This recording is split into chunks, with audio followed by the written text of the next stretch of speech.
Seekor kura-kura bersemayam di mihrab. Masjid Agung Demak. Bahagian 1.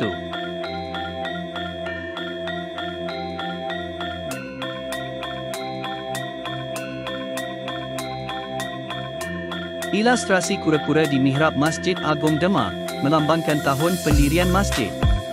Bagaimana cara membaca atau menafsirkan lambang kura-kura menjadi tahun pendirian? Berdasarkan literatur dan referensi yang ada. Berdasarkan berbagai literatur dan sumber sejarah, lambang kura-kura atau bulus di Masjid Agung Demak merupakan representasi dari sengkaran meme. Sengkaran adalah cara penulisan tahun yang menggunakan kata-kata atau gambar yang memiliki makna filosofis tersendiri. Namun, ada beberapa interpretasi yang berbeza mengenai kalimat sengkaran dan tahun yang dimaksud. Interpretasi paling umum 1401 Saka, 1479 M. Interpretasi yang paling sering ditemukan dan diterima secara luas adalah yang merujuk pada tahun 1401 Saka atau 1479 Masehi. Cara membacanya adalah sebagai berikut. Ekor kura-kura melambangkan angka 1.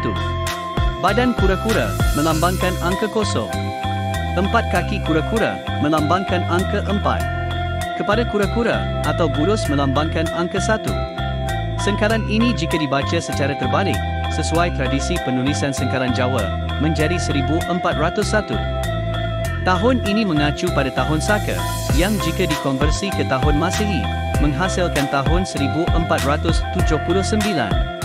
Sengkaran ini sering dikaitkan dengan kalimat sirno ilang kertaning bumi,